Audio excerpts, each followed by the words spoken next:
All right, so part of the Heart of Thorns story not only includes the battle with Mordremoth in a personal instance, but also includes the battle with Mordremoth in a meta event. The two are meant to be perceived as taking place simultaneously. So today, when I logged in, I actually logged in to do Bitter Harvest, so we're not even to this point quite yet in the story. But when I happened to log into this map, what I discovered is that we have a Dragonstand map with, yeah, one, two, three tags on it. So we have a map that may potentially, which is a surprise for this time of day, right? It's 1:30 in the afternoon on the East Coast. But if this is a map that will succeed, then it's an opportunity to show that part of the story. And there are some really, really cool things about Dragonstand that are definitely worth showing. In fact, honestly, it is my favorite meta event. The reason I don't do it far more regularly is because it is incredibly time consuming, honestly. And that's what we're going to see today. But we are going to run Dragonstand because we have the opportunity to do that on a map that hopefully will succeed here. So let's see. I actually want to be up, not down. See if I can get this over there without getting caught in the static. So this is one of the pre-events, of which there are several, and that does highlight one of the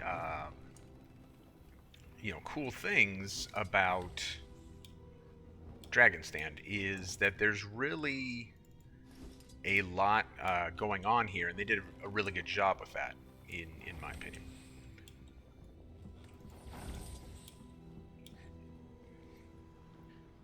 They also tied a lot of mastery points to various events as you progress throughout the meta.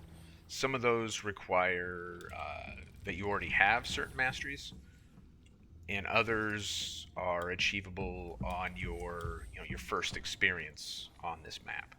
So even if we only, let's say we were going through chronologically, and so we only had, like, 8 mastery points or 10 mastery points, something like that. When we enter Dragonstand, there are still a number of different events as we progress through it that would potentially give us mastery points for completing them. So it is a good meta to run for a lot of reasons. I don't know where it stands in terms of gold per hour. I don't know that that's generally something that's really, like, high on my list of priorities when I do a meta event. I know for a lot of people it is. For me, it is not. If it is for you, I totally get it. I understand that, for many, if not most, MMO players, there needs to be a quantifiable measurement for success in the game. And that could be PvP standings, that could be um, some sort of liquid currency, that could be, like an achievement system, like Guild Wars 2 has achievement points, right? I think they are by far the worst metric in terms of game success. So, like, this count 3,352, which is actually, I think, like the third highest of my accounts. Um, Something like that. Let's see. But again, it's a metric. These are the things that motivate players to continue playing. Each person needs to find what it is that motivates them. I think the folks who, um, you know, enjoy the game without any measurement of that enjoyment at all are relatively rare, um, but not unheard of. By and large, I do fall in the category of folks who enjoy the game. Simply for kind of playing it, like, for me, it's like a decompression thing. Um, if there was a measurement uh, on my main account that I use to kind of evaluate, my progression or my satisfaction with the game or something like that. On my main account, it's probably like skins unlocked, which is like the whole Fashion Wars thing. I do enjoy that aspect of the game, which is kind of interesting. And had I never, had you asked me before I ever started playing Guild Wars 2, what I thought of the idea that would be my, my thing, I think I probably would have expressed some skepticism at that idea, but it has become one of my favorite things on my main account. I am working gradually, a little bit at a time, on trying to reach what is currently max mastery points on that account, but the motivation to get there is pretty limited. Lately, I'm very close to having all the End of Dragon stuff, and then I'll just need to go back and finish the Icebreed Saga stuff. Replenishing.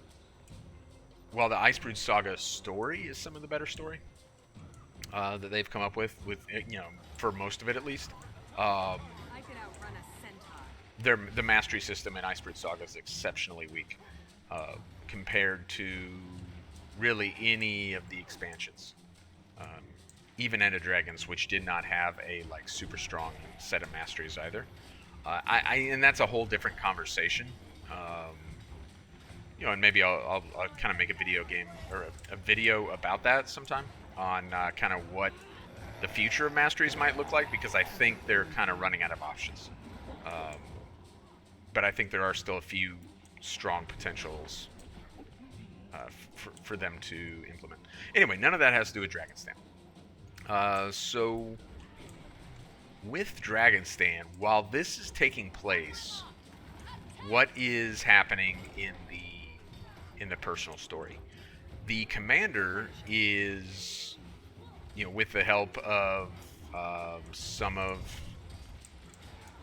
the Dragon Watch folks, which it doesn't actually have that name yet, but some of the our compatriots who are kind of our at this point in the story still informal guild, but our de facto guild mates, is pushing towards confronting Mordramoth directly,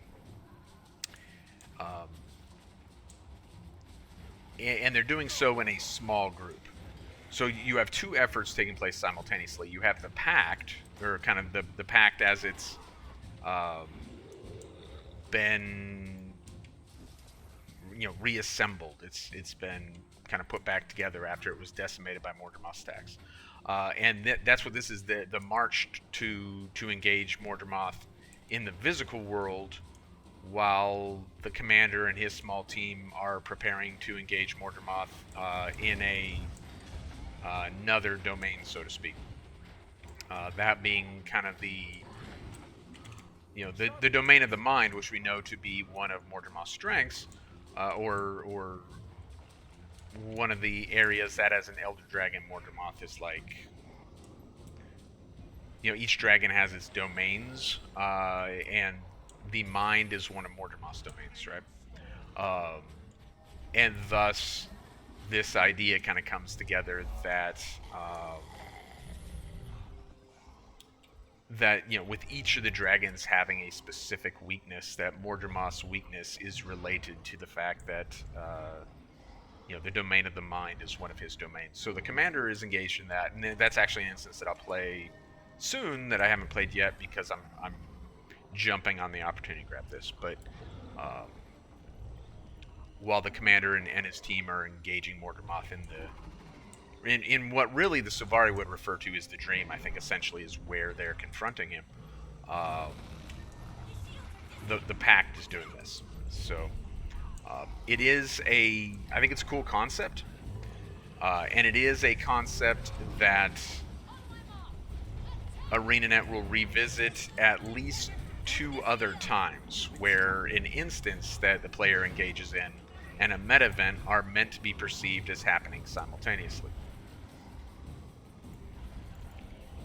Those other 2 times being End of Dragons and Dragonfall. Those are the two that come to mind immediately.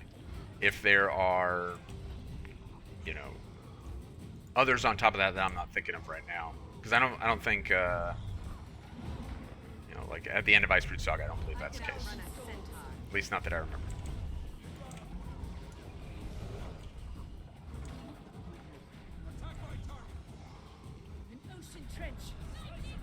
So when we look at the execution of the meta, it follows all the things that we associate, or that, you know, certainly I associate with successful metas in this game, right? Successful meta events in Guild Wars 2. So to start with, every... Man, lots of Mordrim noise. Holy smokes. All the most successful meta events in Guild Wars 2 have had the concept of multiple lanes converging, and we see that here too. So north, mid, and south are all progressing towards... let's see, do I have Poison Mastery on this one yet? I think I do. We'll find out here in a second. If I don't, we'll know real quick. Feel the fury.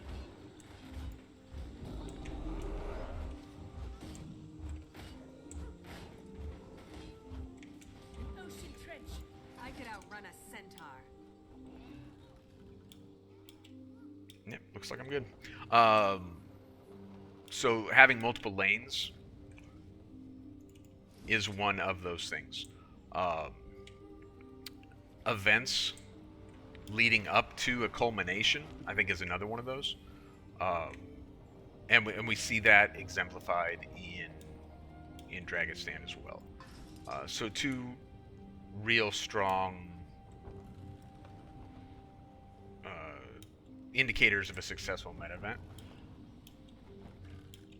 One of the things that makes Dragonstand unique at its time, when it launched, well, mostly unique at its time, was the fact that this map is 100% dedicated to the execution of this meta event. Now, you could make an argument, I'd 100% be willing to buy it, that Silver Waste is to some degree the same.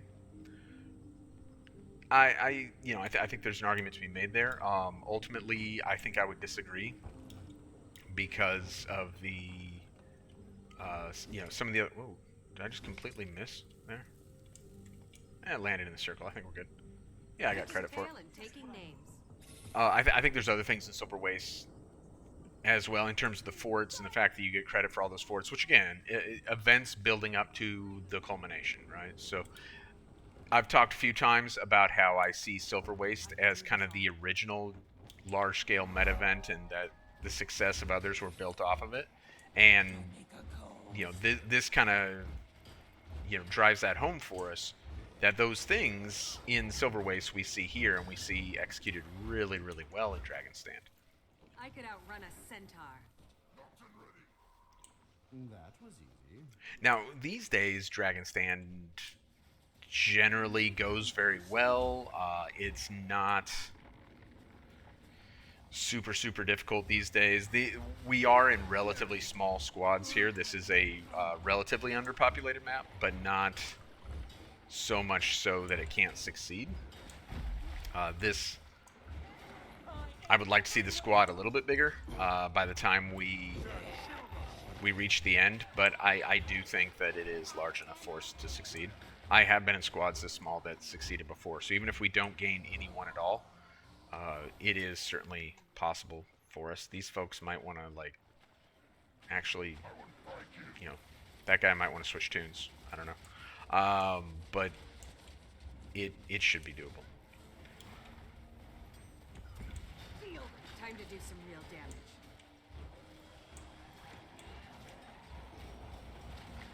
You'll be feeling that one for days.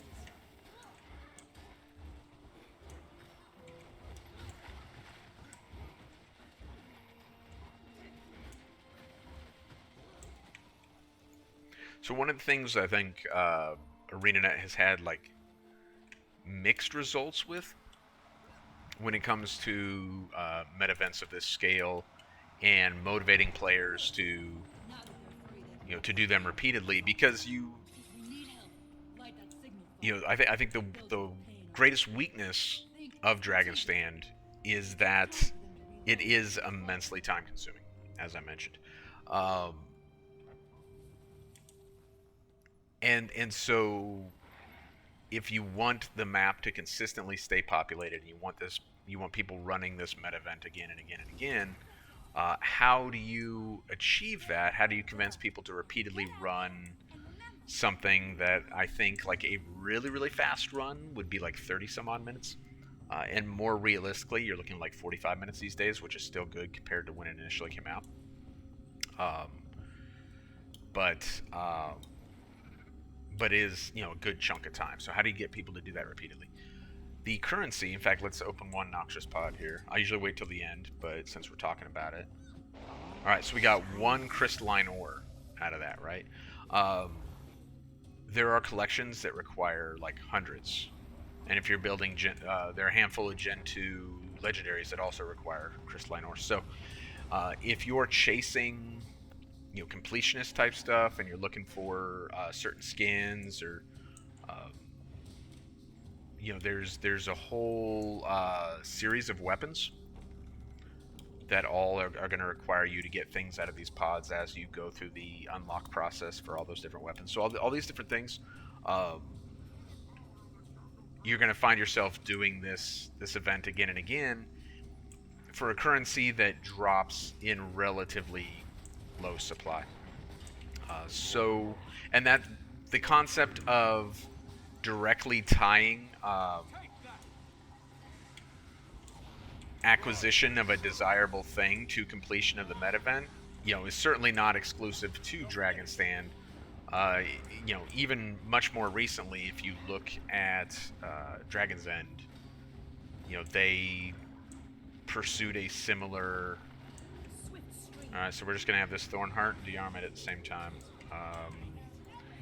which is kind of problematic. Not hugely, but it's not optimal, that's for sure.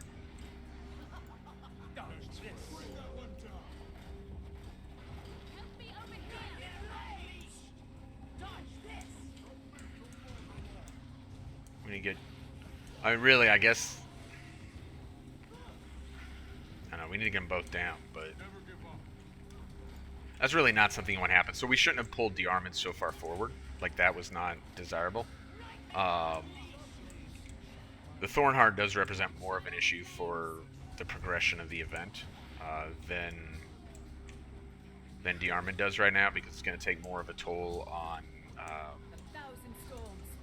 on the packed convoy back here, including these folks right here, which dearmament's a threat to them now as well because he's right on top of them. We didn't want to pull dearmament this far forward. I'm not sure how that happened.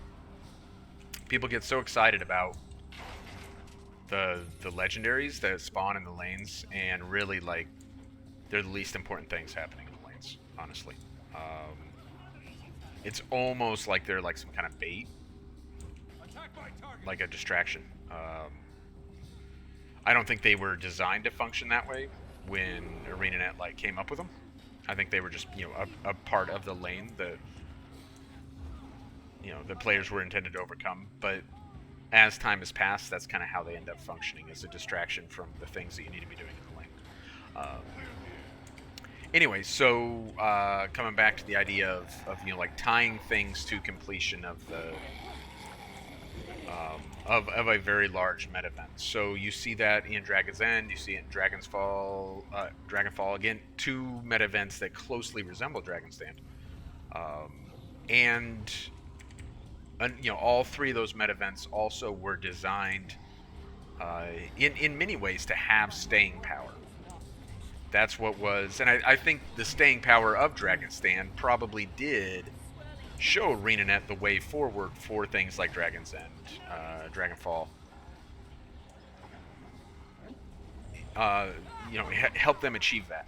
How do we create a meta event that players can consistently do over and over, and Dragonstand was again built off Silver Waste, their template for doing that. So there's a whole evolution there. If you were to start with the most recent massive meta event, which I don't consider Gaiala Delves to be particularly massive, so if you start with Dragonstand as the most recent, really big meta event and work backwards, then you can kind of see the evolution, starting with Silver Waste and really going all the way back to Marionette. Feel the fury. Time to do some real damage.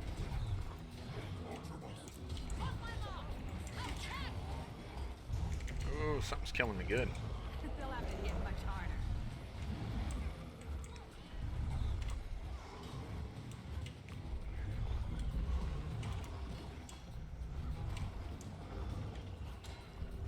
Impressive combination. My maker So as I was mentioning earlier, and then I got kind of distracted by other thoughts, this was a lot harder. Once upon a time. Mounts have changed it quite a bit. Power creep has impacted it quite a bit. Collective knowledge on the player community, on the part of players, has altered it quite a bit. When this was all new and interesting and weird, it was much harder.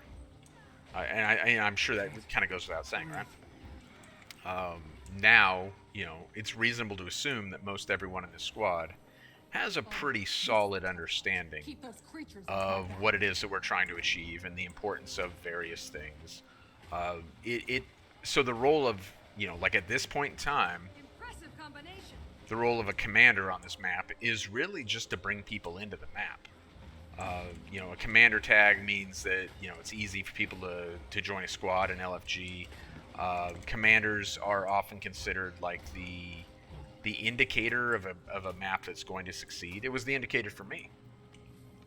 When I came into this map and saw 3 tags, that's what told me, hey, we're going to go ahead and we're going to try and see if we can capture a good Dragonstand on video today. If I had not seen 3 tags on this map, I would not have tried to do that. I would have just gone ahead with Bitter Harvest and captured that today. So that's the role that tags play. They don't, it's almost never a situation where there are people in the map who don't know what they're doing, and it's the role of the commander to guide them. I think the only meta event at this point in time that really requires that is Dragonstand. Afraid I can't fight and build simultaneously. And that won't last forever. That will, as time goes on, that will become less and less of an issue. I do think, and I don't know what that meta event is going to look like by the time that I get to it in the story playthrough.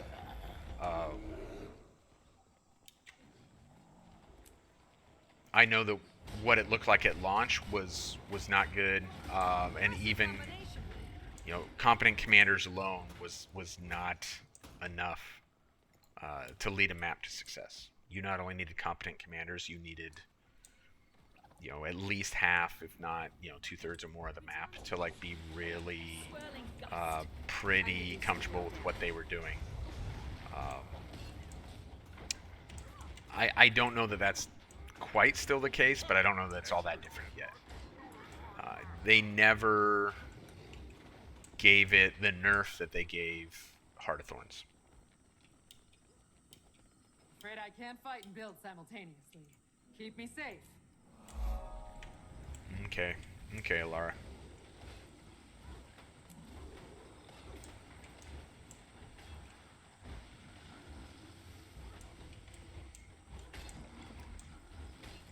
So the commander, that's the commander asking in say chat instead of squad chat, which is a little bit weird, but asking if we have volunteers for the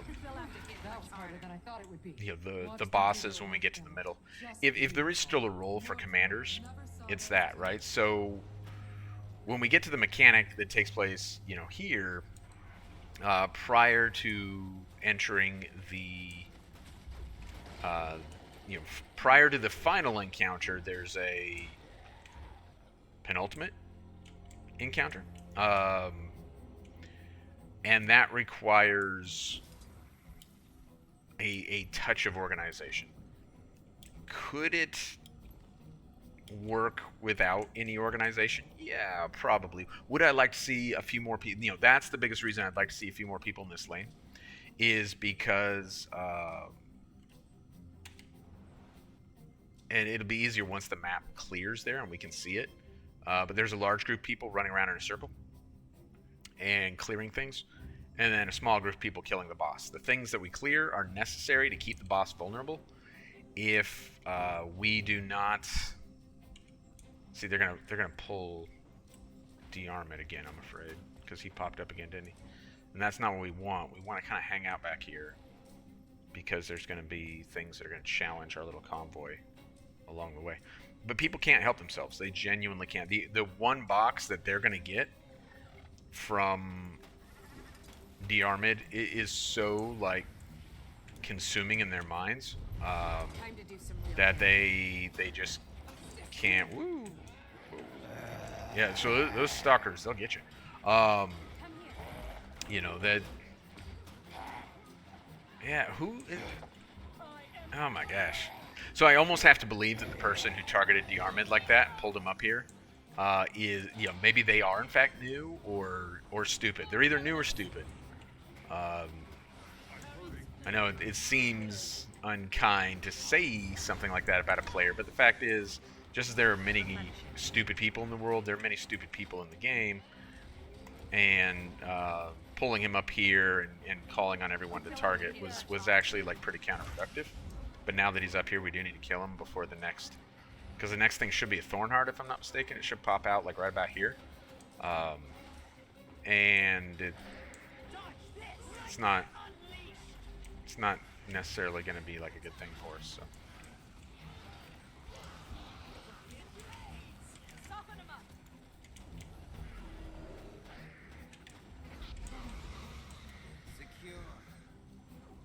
They'll have to hit much harder.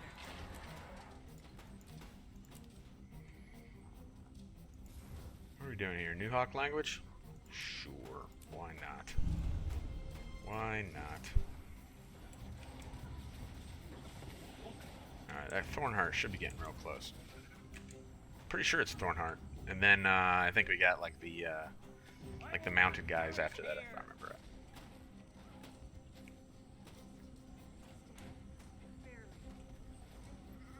Oh, it's a little further down than I was expecting.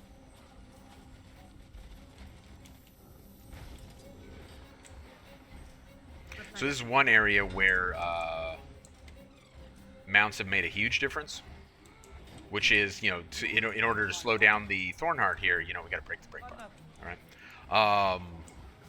That should be obvious to anyone with like any familiarity with the game at all, because the giant break bar. But for whatever reason, some folks really seem to struggle with that.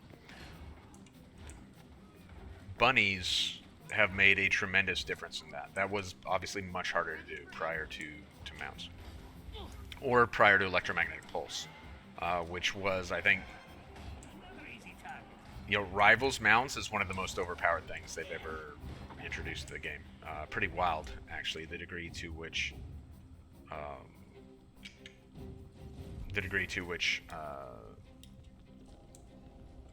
EMP and mounts have impacted the game.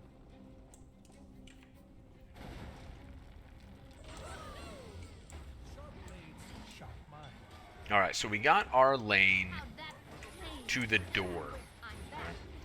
So we're ready to enter the second to last phase. Usually, and it's not their fault, it's just the way it goes. So it looks like both north and south are still moving along.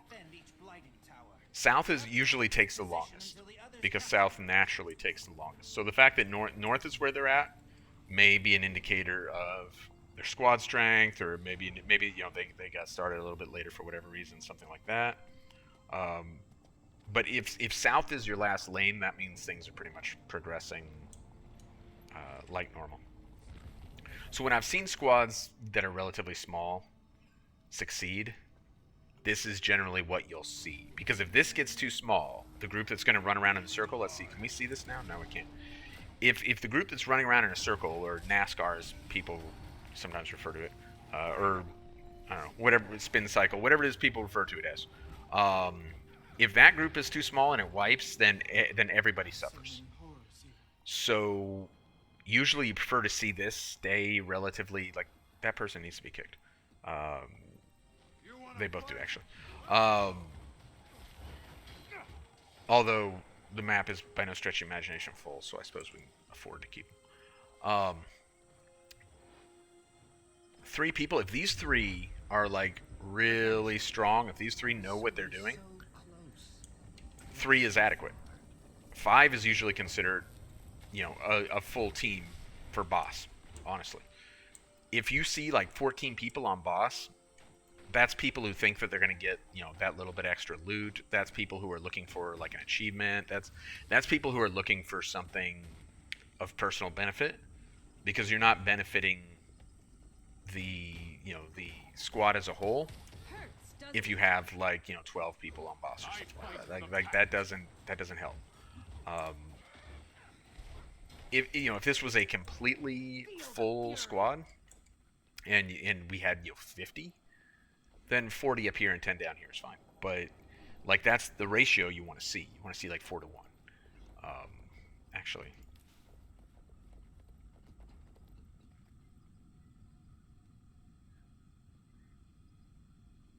I don't think this character has a warhorn. Character does not have a warhorn. So if I did, I would actually consider switching to warhorn right now. I'm gonna switch that though. Just give me. Did someone turn into a tree? They'll have to hit much harder. Having stun breaks, having the ability to clear conditions that inhibit your movement, Time to do some real damage. having swiftness, these things are really helpful. Let's see, are we? Oh no, I shouldn't have gone that far up to.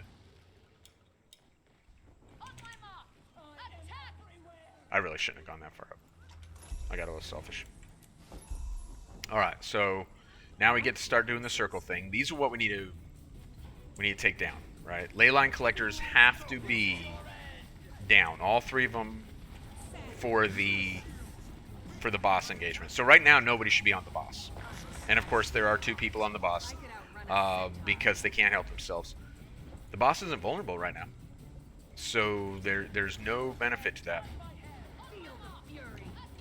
Those preservers are what keep the leyline collector. They bring it up and keep it up. So once we get the 3 collectors down, the next priority will be to make sure that we continuously run around in a circle and kill the preservers. I don't actually think when ArenaNet designed this encounter that that's what they envisioned. I think they actually envisioned squads splitting into 4, you know, 4 sub-squads, and 3 sub-squads defending, you know, each area, and 1 sub-squad fighting the boss. So we got maybe too many people on the boss there, but again, people can't help themselves. The rest of us need to go from spot to spot. So like the next preserver is going to spawn here. So this is where the running in circles thing kind of came from. Turns out if you run in circles, you can get to each one before they spawn. So, you know, Homeslice jumping up and down here, Jormund Oathbreaker is trying to say, hey, this is roughly where the preserver is going to spawn. He was pretty much spot on. And so we're going to take out this preserver, and then what we don't have to worry about is the leyline collector spawning. It won't, because we killed the preserver. And now we rush to where the next preserver is going to pop up, which is just like right up here. So easy peasy. While you're waiting on the preserver, you really should try and get the... Ooh. That stalker jacked me up. So getting some of these ads down is going to help the entire train out. The entire little NASCAR group. Because not everyone stays towards the front. Like, for whatever reason, you know, they get immobilized, or, you know, something happens, they get down and someone picks them back up and they fall behind. So as you progress, taking down some of these ads is going to help those folks be where they want to be in this process.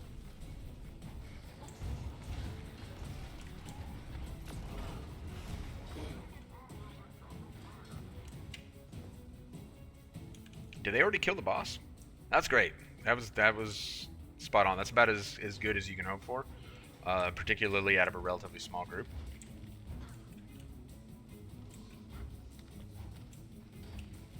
But all 3 lanes need to achieve this. Right? So that preserver should be popping up any second now.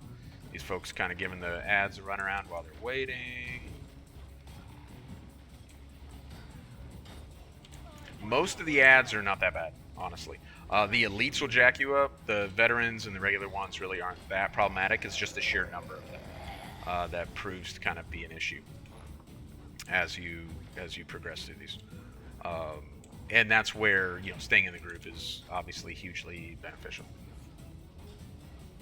Because as a group, this is much more manageable than it would be for one person. I feel good.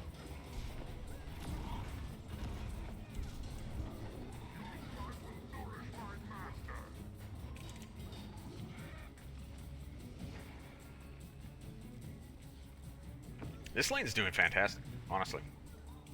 Again, like I said, you know, for this time of day and for the size, this is about as effective as you could ask for. It looks like one of the lanes is struggling because we're still doing this. So one of the lanes, I don't want to say struggling quite yet because it may not be that they're. It's a little early to call it a struggle, but you know, not performing to the degree that this lane was. So stuff like this, you can't take the time to try and get them back up. If you're doing the NASCAR thing and you die, you need a waypoint immediately, and you need to get back into the little NASCAR train. If you're waiting on someone to get you up, then you're really messing this up for everyone involved. It's an unfortunate thing.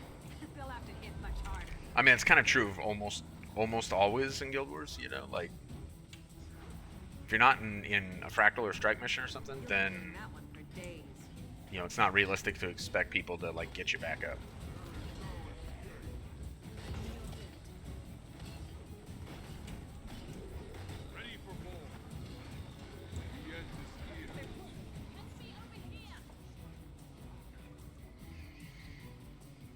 Downed but not dead, different story, and particularly if it's your commander. The tag is helpful for this phase because it gives the NASCAR group here a point of focus. And that's actually one of the things that commander tags are always good for, right? Is people have on the map a visible indicator of where they need to be paying attention to, what they need to be looking at.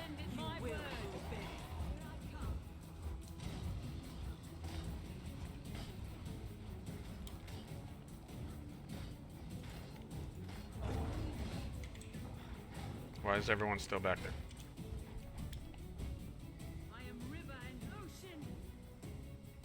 So now, whatever lane it is, it's suffering. I think it's south. South says they're good. They'll have to hit If much they're good, we harder. shouldn't still be doing this. Whichever lane is suffering now genuinely can be described as suffering. I feel good. Because the other 2 lanes should not really be, doing this for quite this long on like what would be called a smooth run. Oh, is it North that's suffering? Oh yeah, North is having issues. All right, that's unfortunate. I chose you. Yeah, so at this, like if you were to ask me if this is a smooth run at this point, I would unequivocally say no, right? Not that it's a bad run. It's far too early to call it that, but no longer a smooth run because one of the lanes failed and the boss respawned, so they're starting again from scratch. Why is that a problem for us when things are going so smoothly? Because things may not necessarily go smoothly forever, particularly as people start to experience a degree of fatigue. So like people are stopping back here because the commander slowed down. You can't really afford to do that. You have to keep the NASCAR group has to keep going, because if we fail on any one of these preservers, then we all fail.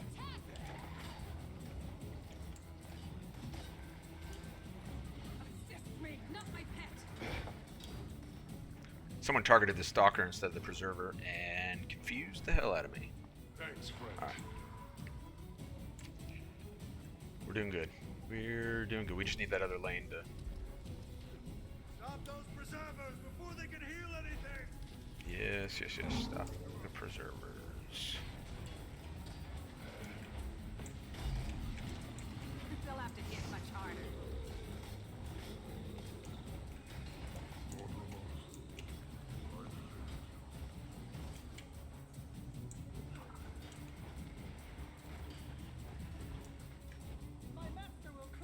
That's the easy run right there. Those two, easy peasy.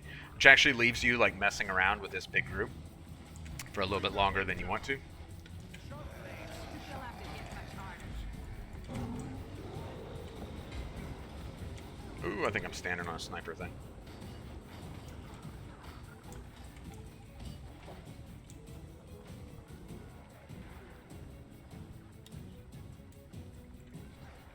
Come here. My pets keep getting killed. Alright, so... Replenishing. Oh, man. Man, that lane is still struggling. Keep those preservers away from the collectors! So the dude who just said that is not wrong. The problem is when you say that, sometimes what you experience is like 30 people, all of whom, you know, well, not 30 in this case, because clearly we're not that large of a group. But too many people will leave. Everyone's like, yes, we need to go help that other lane. And you're left with like 2 or 3 people running around. Can 2 or 3 people do the NASCAR? Yes. Is it optimal? No. Not even a little bit. Bring that one down!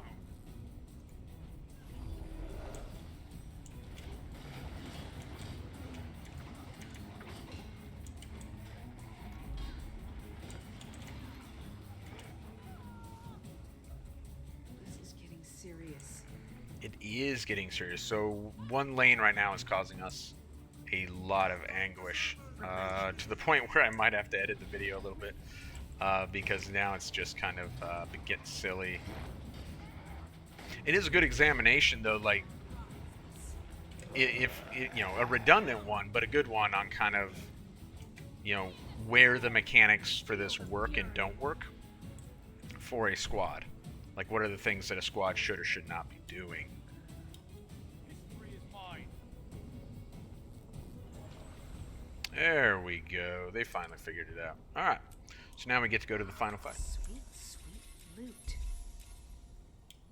So there will be a point in the instance when we are directly confronting Mordermoth. There's nothing specific to tell us the exact synchronicity between the instance and the meta event. In my head, this is about the point in time when I always envision that to be taking place. So right now, the commander... Let's see, what lane was I in? Mid? I want to head over here.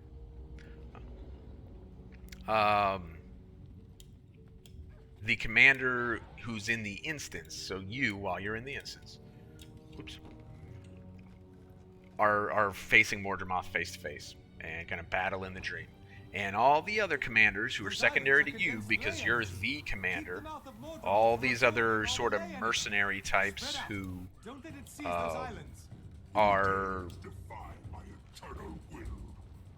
Alright, now everyone gets to hear Mordermoth's voice, by the way, instead of just Silvari. All the other lesser commanders who are assisting the Pact are engaged in this, right? It's one of the areas where you kind of get to enjoy the possibility that because I really do enjoy. I'm not flying all the way over there. I should have gone this way. And now it's kind of not worth it at all. But we'll run over there real quick. So this is something. This tactic right here actually is not something that used to exist prior to like flying mounts, and probably. Time to do some real damage. Well, it obviously has greatly contributed to the ease of competing this. Because it used to be that if you were on one of these islands, you stayed on that island. You were like dedicated to that island. Because movement between, or you might go to the island next to you, but you weren't screaming across the map. There was only one time when you were screaming across the map.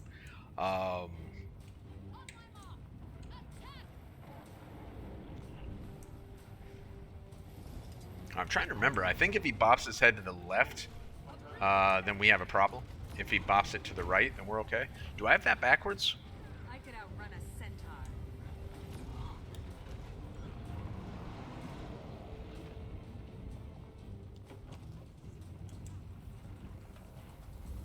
Well, he went to the right, and it didn't kill everyone, so apparently to the right is okay. Alright, and he's done. Those flowers are disrupting the ley energy. Where were we? We were on Island 1, right? So it used to be that, I keep getting distracted with like various things going on. So because you couldn't easily get from one island to the next, you needed like a minimum of maybe 4 people on each island. And particularly with you know, power creep being what it is, like each individual was less powerful than they are now. So like 4 to 5 on each island to manage what was taking place on that island. Which meant those phases where like the head pops up and stuff, like you can see we've already put a ton of damage down on Mordramoth. When this event first came out, at this same point, you would see that health bar like up here. The mouth of Mordramoth is getting ready to tear apart that platform. This is the one phase, this is the burn phase. And it is the one phase where even at the arrival of this event, or when it was first released, you made an effort to traverse the combat area to engage, because it's the burn phase. We need everyone here. Now what's changed, again, as a result of, 2 things have changed as a result of They'll have to hit much harder. changes in the game over time. One is people very rarely now take the time to grab bombs from this helicopter over here. So there are bombs here, you can glide over and drop them on Mordramoth. People really don't bother with that much anymore, because it's not it's not really all that worth it in terms of the time investment. It actually just makes a lot more sense for everyone to come over here and do as much damage as they can and then get out.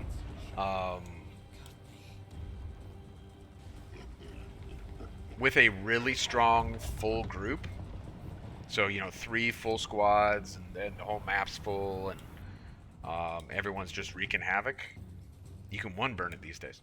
The other thing that has changed with that burn phase is it used to be really important to wait until a certain point to break that break bar. You still wanted to break it, but you wanted to break it when the third, you know, the third bite would happen, and then you immediately break the break bar. That was the optimal way to do it. Now it like nobody even cares anymore.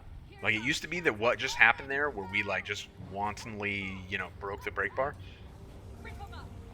it would have been like problematic. People would have been really upset about it. There would have been, hey, you know, why are you break the break bar too early? You know, you're all failures at life, etc., etc.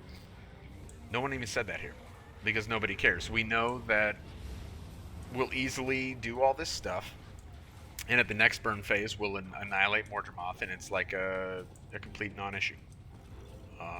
Nobody cares at all. So, I feel good.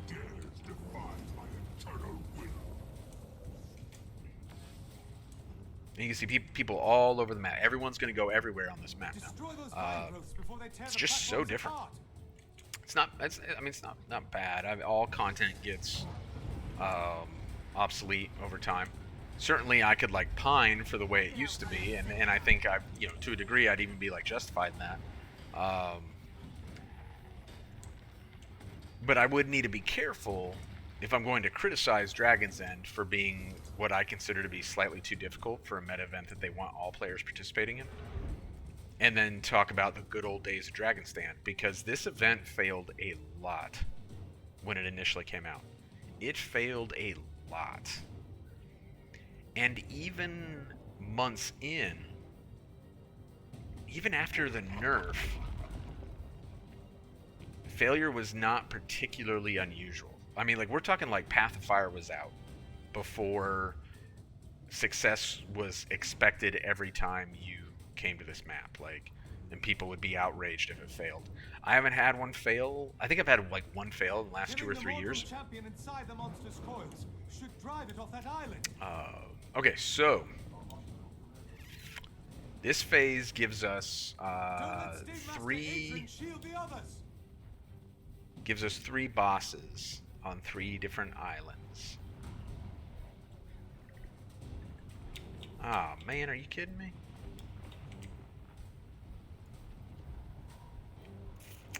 And now I'm gonna have a hard time getting in there because I tried to do it on the sky scale. Might miss it. Might miss it. Where's he at? Ah, we're good. We got Axe Master. So ultimately, there are achievements associated with this. So over the course of your career, so to speak. Huh. Look, we got a visit from one of the wyverns. That happens sometimes. It's a bug. There are several bugs that can happen during this phase, none of which are game-breaking, but they can be weird. One of them is the wyvern randomly showing up. He'll also randomly show up. Where's one? Why am I lost? Facing the wrong direction. He'll also randomly show up after the defeat of Mordremoth. He'll just sometimes like be hanging out in one of the lanes, just looking at you, all crazy. Oh, is there still one boss up? Hurry up and take care of that boss, guys. Jeez. Crazy. Another bug that sometimes happens during that phase is that giant body of Mordremoth that's like coiled around that island like that. You can actually get stuck in it, and you're inside the body. It's like, you know, like it's a hollow cylindrical thing. You know, I don't feel like running. Nah, we're gonna stay right here. We'll wait for the burn phase. They're not gonna completely kill it with that anyway. You know, so this is all like hollow and cylindrical. If you end up inside it, you can like run around in there, and you can even like mount up and move around in there. But in like the 2 times that's happened to me, I've been unable to find my way out. So then ultimately you have to try and get out of combat and waypoint. You know, which you should be able to do, because the body itself is not going to attack you. You're not in combat by being inside of this body. It's, you know, it's just a large cylindrical asset. So you get out of combat, waypoint. Destroy those vine growths before they tear the platforms apart. Oh my gosh, I'm the only one. What? That was impressive. Looks like a couple folks came over to help me. Fury. So it's totally possible to kill one of these vine growths by yourself. It is a little bit of a pain, but it you know, you can do it. What makes it a pain more than anything is the ads. Because the vine growth ain't gonna kill you, but they'll kill you while you're trying to take the vine growth down. All right, we're gonna get another burn phase here, and it should be easy finish.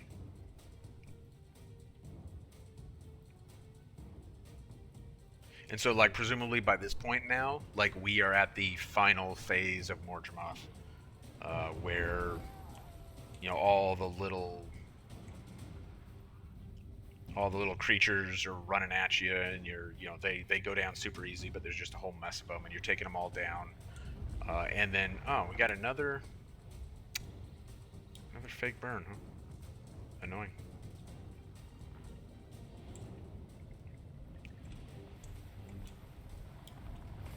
Field of Fury. Get up, man.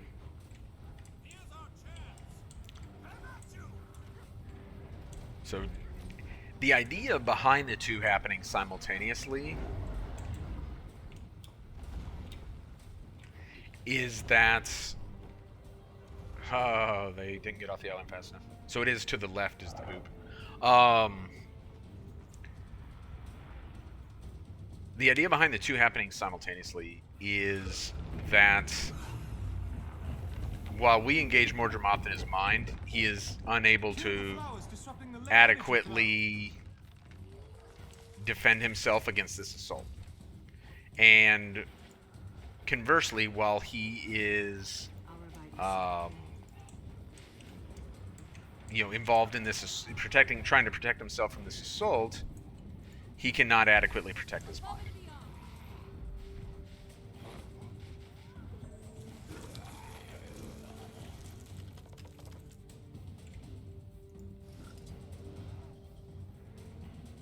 Are we finally gonna get a burn here?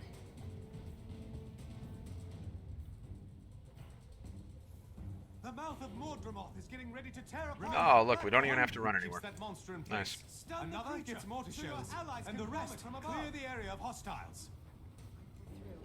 So you can see, like, Larenthir giving instructions. One group keeps that monster in place, another gets mortar shells, the rest clear the area of hostiles. So the way they originally envisioned this fight happening, looked very different than it now looks. Firing main cannon. Of course, it no longer needs to look that way because Nice work. Don't let up yet. it's easy now. May the sands take you. But still, one of my favorites by far. And we should see that disappear. And his health will actually go back up to like 6%, something like that.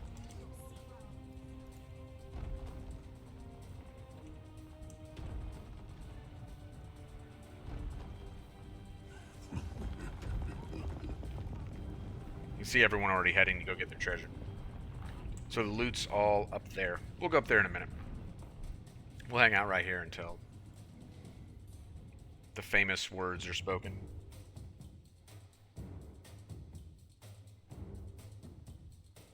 Don't let the creature get away. Up the tree, quickly.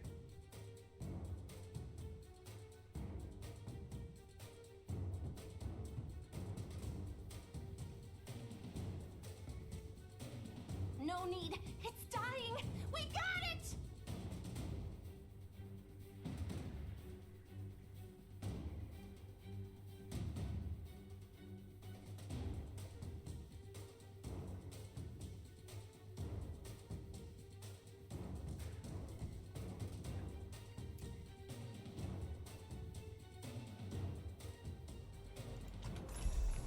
So the "we got it" thing is what I was referencing when I said the famous words, because it's kind of become a little bit of a meme, just because it's such a notable, like the way she, puts the emphasis on. Usually people will say, no one typed it in chat. Almost every single Dragonstand run, somebody will type "we got it" in chat, and they'll always spell it GAHT, put the emphasis on like that "we got it," which is, I mean, all right, that's fun, whatever. So, the weapons that I was referencing earlier, Keep to the shadows. we should be able to see some of that here. Plated weapons. So by acquiring these plated weapons, which you can see you need reclaimed metal plates for, so that's one currency you need. But then to take these plated weapons, you can then turn them into a version that appears to be like this machine here is running and like pumping out black smoke and stuff, and that's machined weapons, and those are upgraded from these. So first of all, you need various map currencies, which I'm certainly not going to spend right now, and I don't have that number of plates anyway, to get these. And then you need the crystalline ore to upgrade them. So that's a huge sink for stuff that you get from this meta event. For some reason, this chest is not auto loot. Neither does Chat Garrett. Both of them you have to physically walk up and grab the stuff from. Anyway, be that as may. So that's something that if like people really like on my main account, I have all the plated weapons, all the machined weapons. I got all the elite spec, ascended weapons, all the stuff that's associated with this map, except for a couple of the Gen 2 legendaries. I got all of that. So as a necessity to do that, I have run Dragonstand 200 or more times, maybe 250 times on my main account. And again, the reason I don't run it more, because I do enjoy it, is it's just very, very long. So this is essentially the loot phase, right? There are a couple things that do take place here. One, people go bananas, and in chat, like if I were to move this up here, you'd see like people are pinging these waypoints. Daddy Unga Bunga over here, who really should be embarrassed that name, is pinging these waypoints because people are going to fight the treasure mushroom, right? So if you really want invisible shoes, and I think really more people want that because of the amount that the invisible shoes are worth if you sell them. It's like a prestige item. Invisible shoes means that you're wearing armor on your feet, but you appear to be barefoot. That's all it means. And for me, that's kind of like weird because, like, you know, I only have a few looks that I utilize in the game where, like, you know, it would only be a light armor look for me. And even then, like, there aren't very many looks where, like, it would make sense, right? Some folks really, really want it. So going after these treasure mushrooms, like, some people just farm treasure mushrooms. They just go map to map looking for the treasure mushrooms, killing them. Because they want those damn shoes. So that's going on, and then people are going to all these different waypoints and looting the pods around those waypoints, because that's essentially how the loot works in this. There's not like one. So like other meta events, Arena that's kind of been driven by people to you know, put all the chests in like a big circle around the final confrontation or something, and then you just grab all the chests. The community never really pressured them to do that here, and all these different things that are going on, the treasure mushrooms, these different champions, which it looks like people are doing. Is that the that's probably the wyvern, I think, isn't it? No, mushroom emperor. Where's the wyvern's? Like, is that the wyvern? No, stonehead. There's the wyvern. So people will usually do this one. People don't always do some of these others. I'm surprised they went. I guess they were going after that master point or hero point. That's the other thing of note, right? And I was actually grabbing them myself. Another reason that I find myself doing this one a lot is I don't feel like a character is complete, really, until that character has unlocked all 3 elite specs. Got a little ways to go on this one, right? The 4 hero points that I just grabbed, this one, and then each of these, you're going to need a complete Dragonstand on that character to grab those hero points with that character. So if you're looking to grab a whole bunch of hero points on numerous characters, then you may end up doing Dragonstand on numerous characters. Now, the other 3, if you have the right masteries, there's one over here, there's this one, and there's this one. Those other 3, if you have the right masteries, can be obtained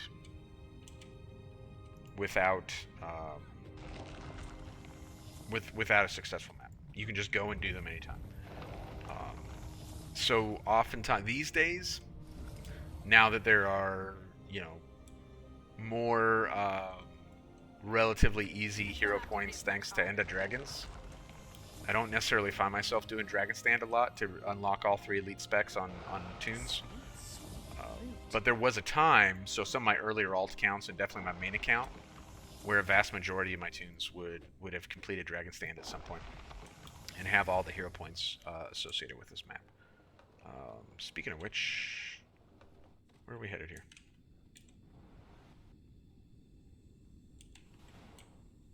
Return, my friend.